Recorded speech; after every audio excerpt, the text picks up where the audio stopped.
Thank you all for being here. Thank you for your wonderful job. The Black Political Empowerment Project, BPEP, has sent this letter by email last night to the board of the Allegheny County, the jail oversight board. So they have received this. We thought as a courtesy, let them know what we're saying. What we're sharing with you today is an open letter outlining the dangerous conditions and a plan of action for the Allegheny County Jail. We call this a BPEP position paper. Addressed to Mr. Fitzgerald, Mr. Harper, who is the warden, and all jail oversight board members. This is the statement. After the release of 2 recent reports that detailed unhealthy, unsafe, and inhumane conditions at the Allegheny County Jail, we're deeply troubled by the death of yet another person in prison, the 17th death since April 2020. According to published reports, Mr. Anthony Tolata, only 57 years of age, was found unresponsive in the jail on September 20th and died the next day in the hospital. In our opinion, Mr. Tolata's death reinforces the findings in the 2 reports, raises additional questions. According to several news reports, Mr. Tolata could have posted a $100 cash bail and had been released. Why was he kept in jail until he was found unresponsive? He was examined twice by a doctor in the jail. Why did the doctor initially decide that jail was the proper place for a man with severe intellectual disabilities, anxiety, and depression, versus possibly arranging for him to be transferred to Western Psych? People suffering from mental health issues and drug dependencies don't belong in jail. They deserve treatment. The public deserves to know what happened to Mr. Tolata and who made the decision to keep him locked up without the treatment he obviously needed. Mr. Tolata's unfortunate death supports the disturbing findings in the 2 recent reports. One, published by the University of Pittsburgh School of Social Work on September 1st, 2022.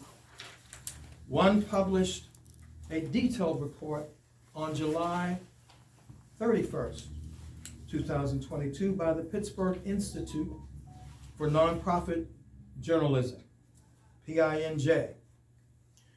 The PINJ report showed that the jail has been cited for violations 162 times by the Allegheny County Health Department since 2014. The PINJ report said mice were eating into the bags of food in the kitchen, and that this contaminated food was routinely served to prisoners. Roaches were seen crawling on the kitchen walls, the PINJ report stated, and also stated that black slime bubbled up from a kitchen drain where food was being prepared. The University of Pittsburgh study gave voice to the people being held in jail. The year-long Pitt survey, let's state that, the year-long Pitt survey said people in jail reported that they were served meals crawling with roaches. There were bugs and mildew in the shower. Necessary medications to stabilize diabetes and to maintain mental health were withheld for days. The Pitt survey showed only 25% of the prisoners said they had sufficient blankets to stay warm at night. And we all know we're approaching those cold temperatures already. The conditions of which we are concerned have gone on far too long. The April 7th Joint Oversight Board public meeting minutes reported 53 medical staff vacancies. 53. This can help explain, but not excuse, why people in jail are going too long without vital medications. It appears that possibly unqualified jail officials are deciding when and if prisoners receive medical assistance. That practice must stop, and stop immediately.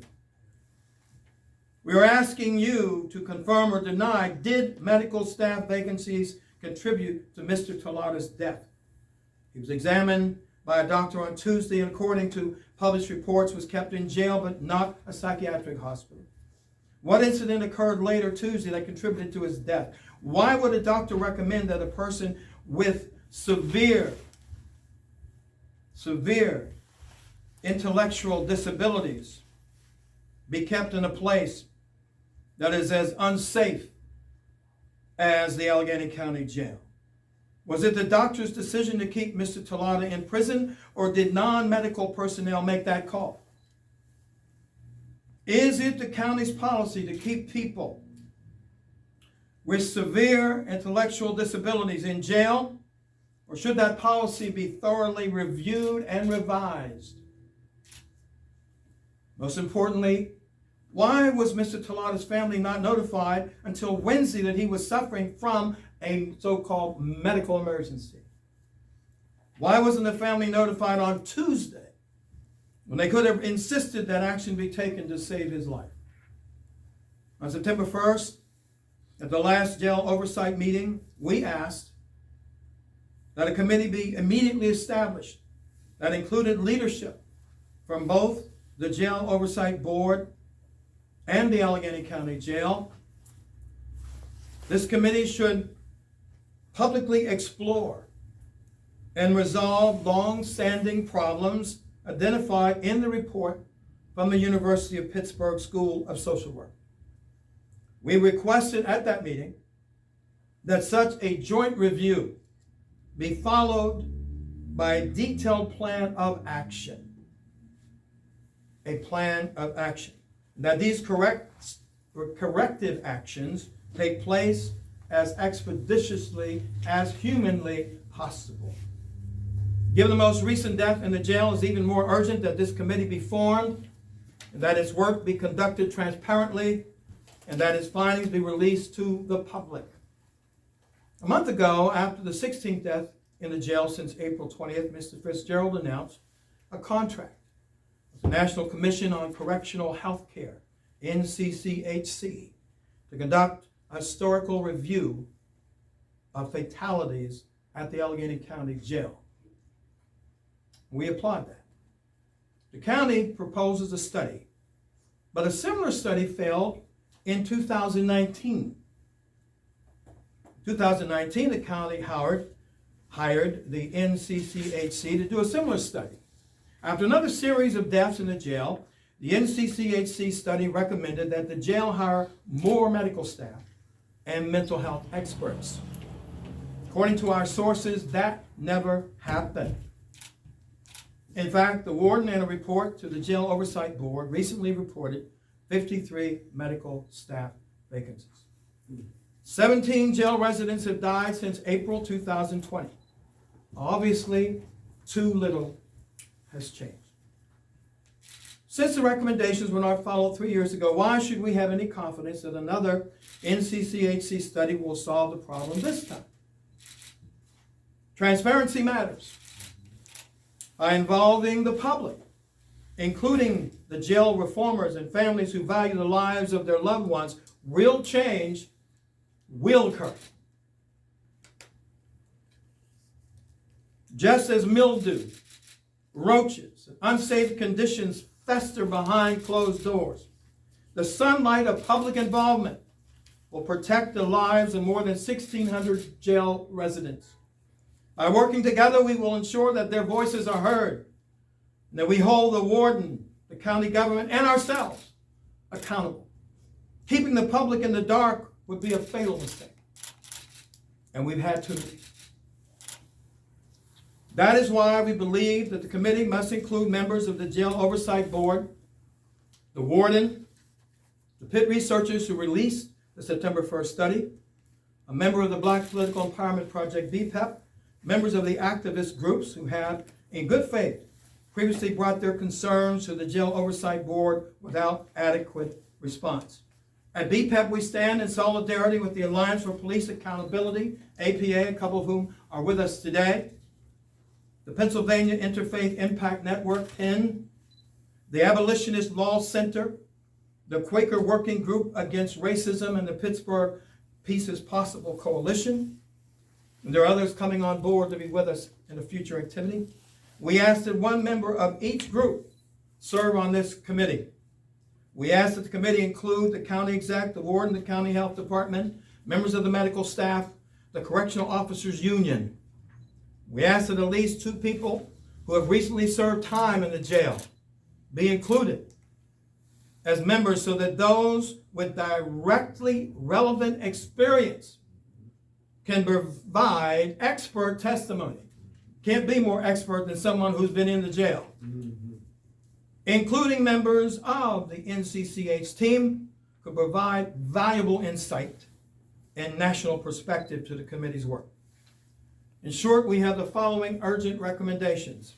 Hire a professional, commercial exterminator that works, who will guarantee the killing of the roaches, eliminate the mice, and seal the doorways and the holes in the buildings where they are entering the facility. Turn up the temperature in the facility and provide sufficient blankets to the prisoners so they are not cold at night. Fix the system of how medical care is provided. It appears that the current medical system is broken, and the health and indeed the lives of inmates are in jeopardy.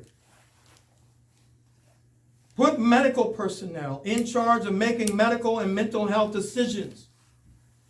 Unqualified jail personnel should not oversee medical decisions affecting prisoners' health and maybe prisoners' lives. Remove people who don't belong in jail, including people suffering from addiction and mental health issues.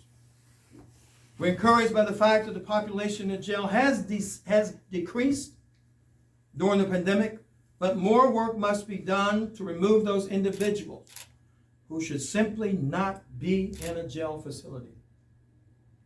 Protect the rights of the female, gay, and transgender people in the jail. The jail must create policies, procedures, and guidelines that meet this important goal.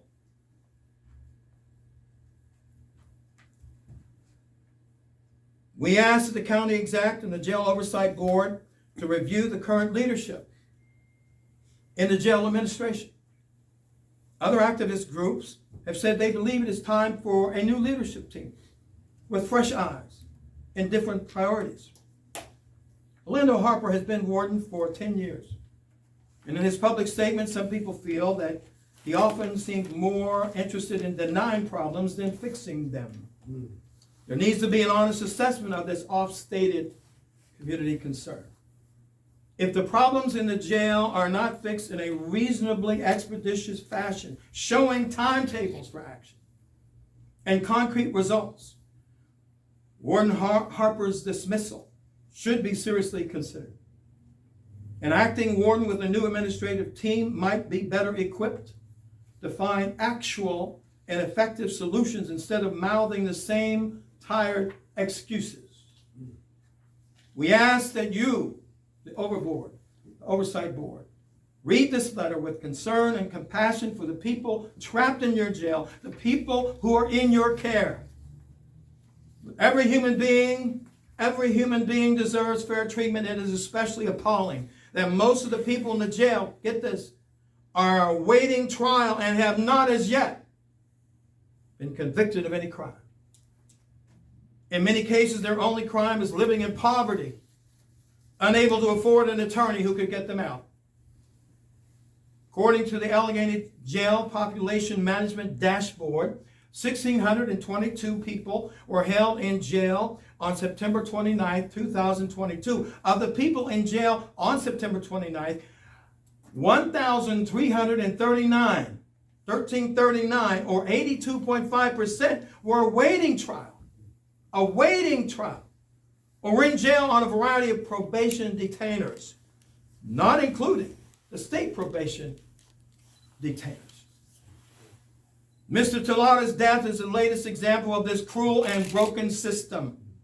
The fact that he died in jail because he could not post a $100 bail is an injustice that cannot be allowed to continue. Permanently fixing the cash bail system must be an issue that is examined by the committee we have described above. You should not die in prison just because you're poor. Serious conditions highlighted in the Pitt survey. Our call for sweeping reforms is based on the facts revealed in the September 1st University of Pittsburgh survey, which showed the following. Multiple people in jail complained about roaches crawling in their food on the charts that deliver food. 88% said they went to bed hungry at night. 88%. 76% said the food served did not meet their dietary requirements. Only 25% said they had sufficient clothes or blankets to stay warm at night. Only 6% said they slept well. Supplemental food at the commissary was considered priced sky high, and inmates were forced to purchase meals, toilet paper, basic hygiene products at what some jail residents viewed as outrageous prices. Essential medications such as insulin for diabetics were withheld for days. Dental visits were delayed for as long as a year. Unqualified jail personnel, not medical staff, decided what jail residents would be allowed to see a doctor. To oversee a facility that subjects its residents to inhumane conditions is terrible. But to fail to act once you have been confronted with facts is worse. As we have cited earlier, already 17 people have died in the jail since April 2020. We are demanding that you take action before another tragedy occurs. The Black Political Empowerment Project, BPEP, stands with other groups seeking reform, including APA, who's with us tonight, Quakers who are with us tonight, Peace is Possible is with us tonight, to fully support the demands made at the September 1st Oversight Board meeting by the Pennsylvania Interfaith Impact Network, PIN. These demands include the following. Medical attention. People in jail must receive immediate medical attention at their request at no cost. The decision to provide care is a medical decision that should not be left to unqualified correctional staff. Notify family members, family immediately during medical crisis. The jail must notify the family or emergency contact and the Jail Oversight Board with complete details about an incarcerated individual's medical emergency, hospitalization, or death within 2 hours of the event. Within 2 hours of the event. Mr. Tolada's family or his emergency end contact should have known about the condition on Tuesday, a full day before he died. The jail's policy of apparently hiding the facts from the family when an incident occurs must stop, and it must stop now. Let hospitalized inmates see family. Family members or listed emergency contacts must be allowed immediate access to a hospitalized prisoner. University of Pittsburgh report includes many comments from prisoners themselves. Report researchers said that statements were only included if they, quote, were repeatedly identified by respondents. If a concern was raised by just a few respondents, it was not included. In other words, the comments below, which we're about to state, were voiced multiple times by many inmates. We encourage those receiving this letter to hear the voices of the people suffering inside your jail. Instead of being defensive, listen to them, investigate their pleas for help. If you take these comments seriously, you can ease the pain and suffering of more than 1,600 people whose lives do matter. 89% of the inmates responded to the survey, 89%. And the overwhelming majority were black or brown, 57% were black, 26% white, and I think we can assume a huge percentage were poor. We ask that the following comments from the inmates quoted in the University of Pittsburgh report be read into the record and publicly addressed at the October 6th Jail Oversight Board meeting. From the University of Pittsburgh survey, hearing voices of people in jail, these are quotes. In processing, we sleep in a 10 by 8 room with 18 grown men with vomit and feces everywhere on the floor where we sleep. We shower once a week. The showers have bugs and mildew. Another quote, I've been here 5 days and have only had one shower. And when I asked for a towel and washcloth, I was told they didn't have any. These are basic human needs that I'm being denied, and I haven't ever been convicted of anything. The men receive so much more privileges than the women. They discriminate against transgenders and gays. These are all quotes. Policy is never followed. Rules never enforced. Inmates are placed in danger due to staff conduct. There are no consequences for staff assault. Another quote, officers verbally and physically abuse inmates with no kind of consequences. I have the marks to prove this claim. As the committee we have described gets to work, we also want to call attention to the fact that the Jail Oversight Board agreed to conduct exit interviews of the staff leaving the Allegheny County Jail. Valuable information can be learned from the people who are leaving your employ. The board voted to conduct these interviews years ago, but according to our sources, has failed to do them. Why? On behalf of the residents suffering from cruel conditions in your jail, we await your response and expect to hear a report during the October 6th Jail Oversight Board meeting on the actions you have taken to improve conditions. The people in your custody deserve to eat healthy, roach-free food, to shower in facilities free from bugs and mildew, to have their medications delivered on time, to sleep warm at night, and be treated with the dignity and respect that any human being deserves. We look forward to working with you to achieve these essential reforms. To do less, in our opinion, would not demonstrate a firm commitment to the numerous important changes that we have outlined in this letter. We all must do more. Let's act before another person in the jail dies an unnecessary and preventable death. Working together, we can reduce the jail population and make the jail a safe place. The jail should not be a source of shame and embarrassment, which it is currently. If we work together, we can make the Allegheny County Jail a model for the nation. Some people may think that's an outrageous statement, but that's what we need to reach for, a model for the nation. Shayla Holmes is our executive assistant for both the Greater Pittsburgh Coalition Against Violence and the Corporate Equity and Inclusion Roundtable.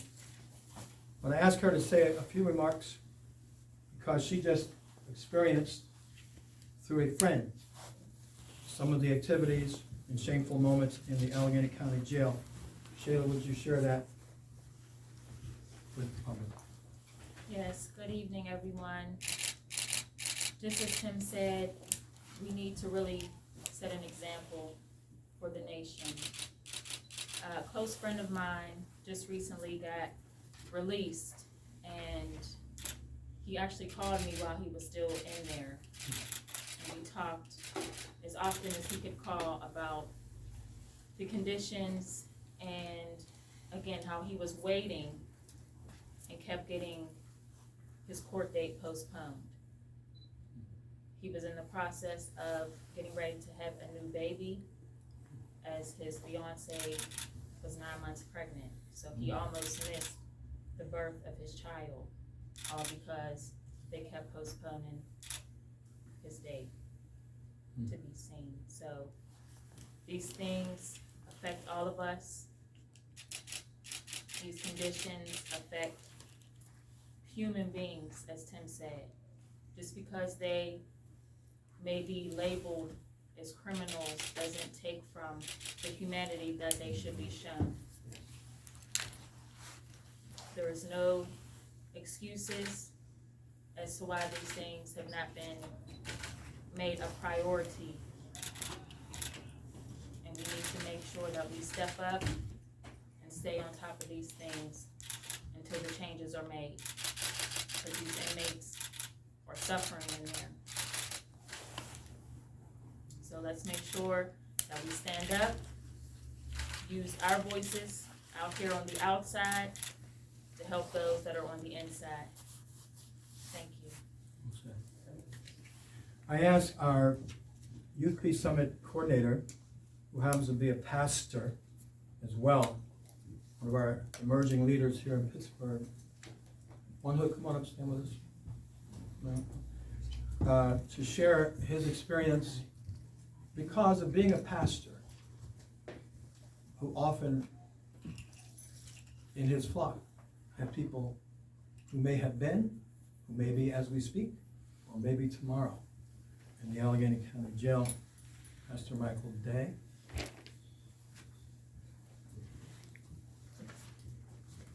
Good evening, everybody. The statement comes to mind, all incarcerated lives matter. All incarcerated lives matter. The role that I have as a pastor and as a community leader, it's very important to understand that the first priority is to look at people as a human. To hear that since April 2020, 17 incarcerated human beings have died and nothing has been done, that says something concerning our character as people. We must understand that every person in the jail still has family, no matter their economic status, not even their quote unquote alleged crime. They are humans first. I deal with young people daily.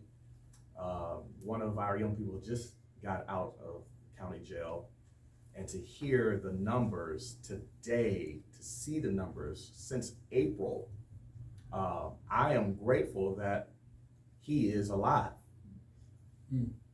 I am grateful. I'm getting ready to call him and just say, I'm glad to hear your voice. Because it is alarming as a father, before our pastor, as a father, if my son or daughter ends up down there, whether if it's for a shooting or something, bad tags on a car. If a young adult ends up down there, we have to question if they're gonna come out alive if they just got pulled over for a tag. We have a problem, ladies and gentlemen. And it's gonna take all of us to highlight it, to make more noise about it.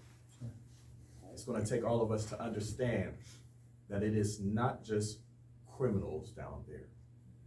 There are people, human beings, who deserve rights, who deserve, you may feel that they have been wrong, but just imagine if you were down there.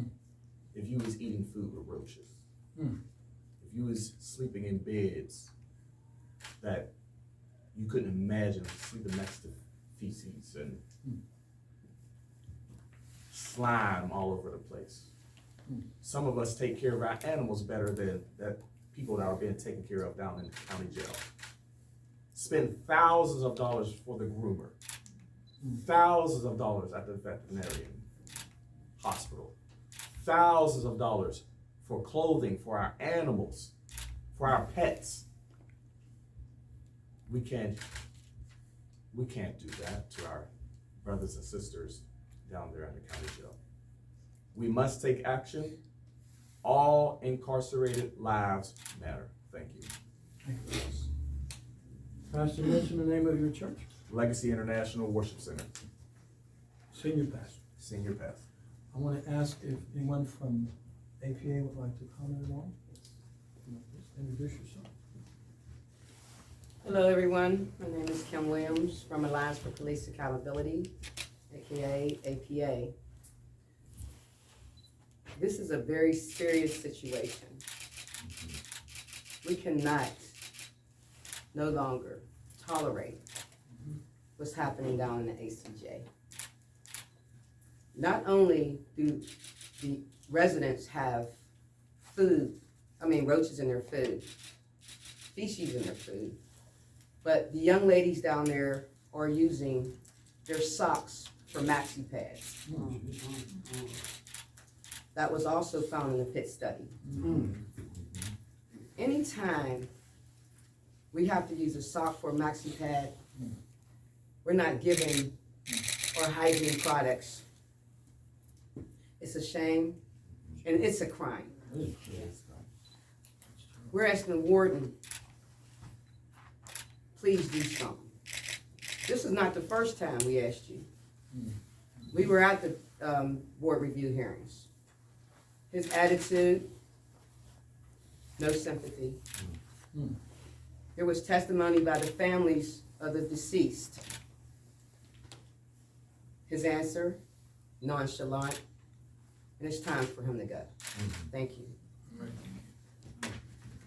Before we go to representative for the Quakers and Peace is Possible, do we have a representative from any other organization? Are you from, He's a, you all together? Okay, cool.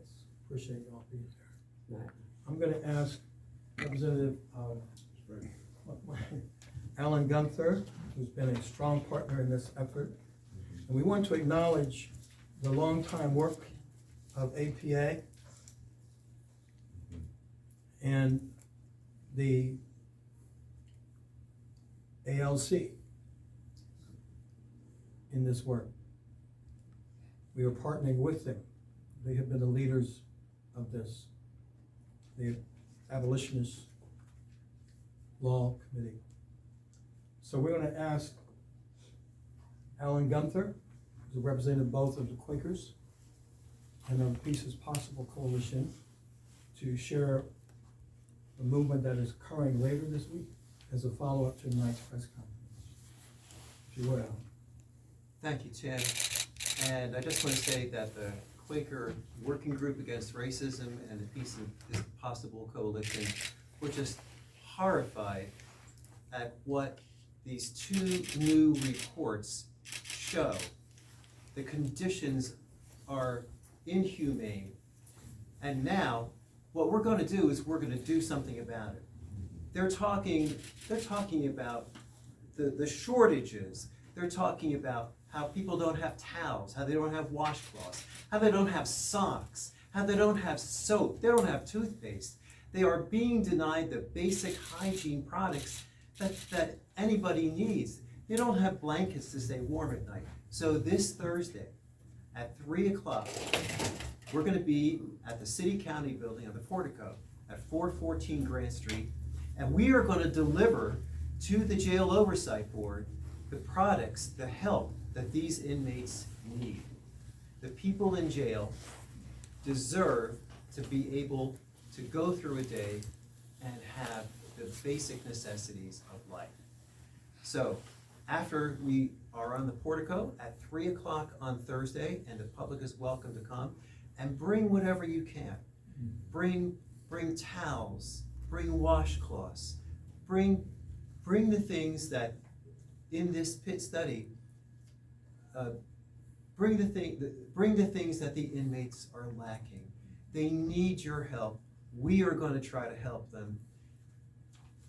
These are the problems. We're going to try to deliver the solutions, and we applaud BPEP for outlining a plan of action that can really make a difference.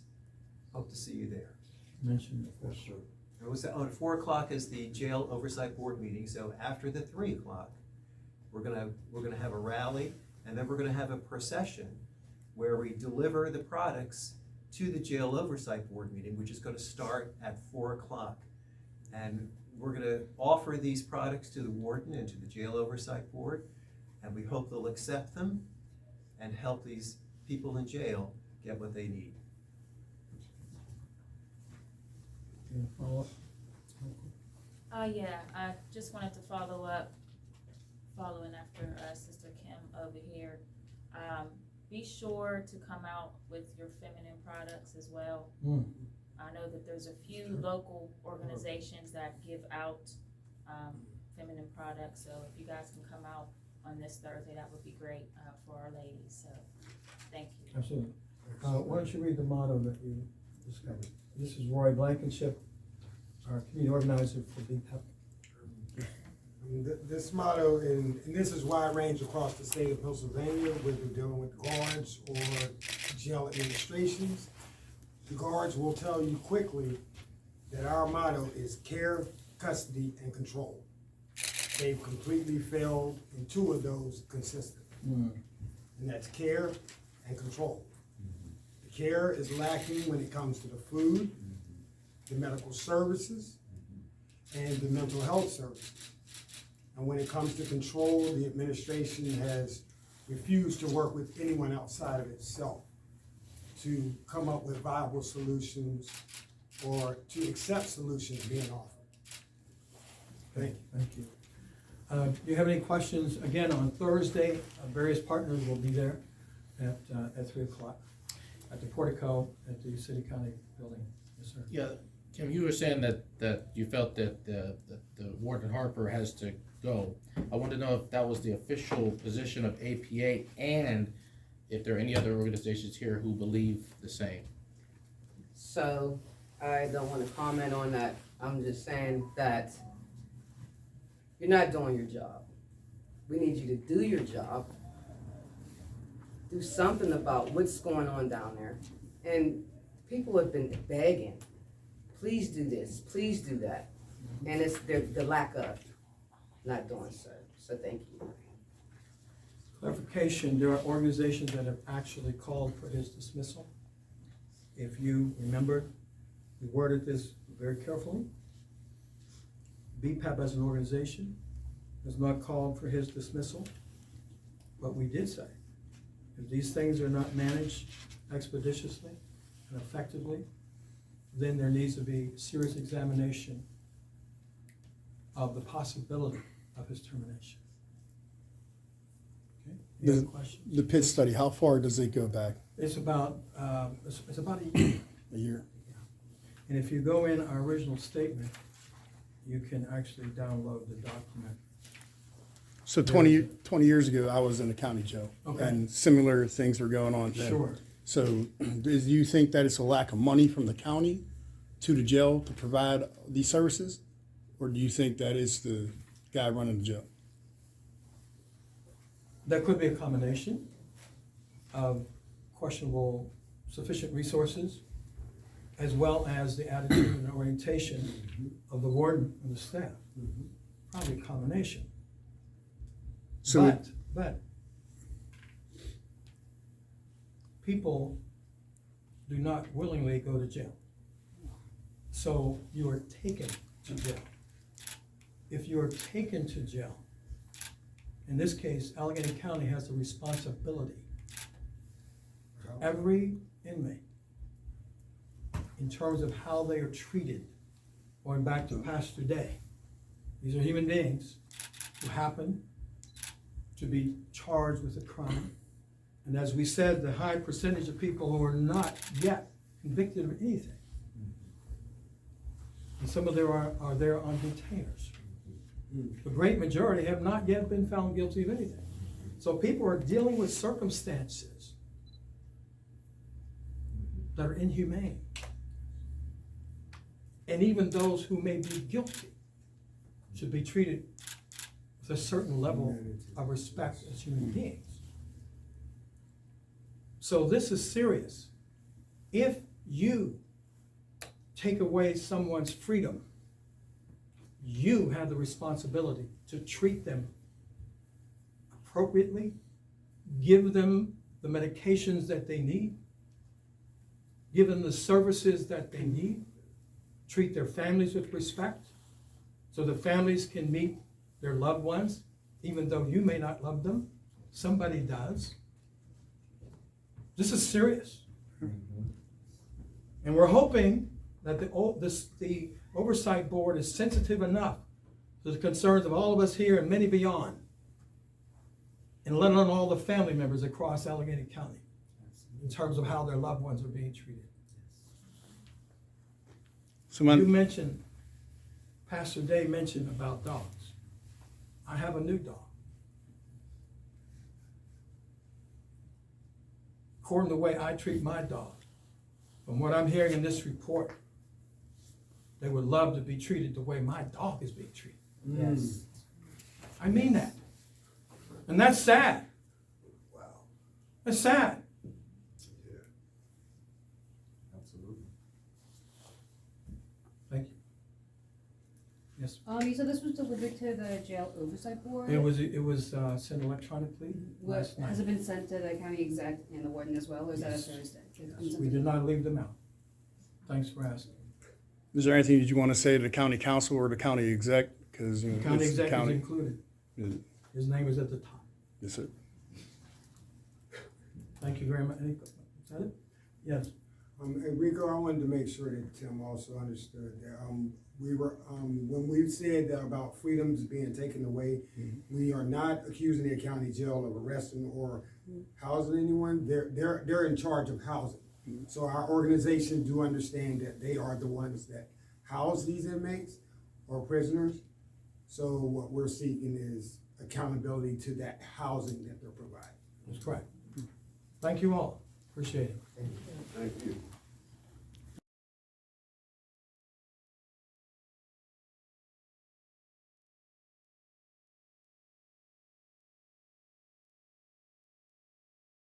Thanks for watching the video. Make sure you hit the like button and subscribe to the channel so I can bring you more videos on subjects like this and many other topics. Please leave any comments in the comment section.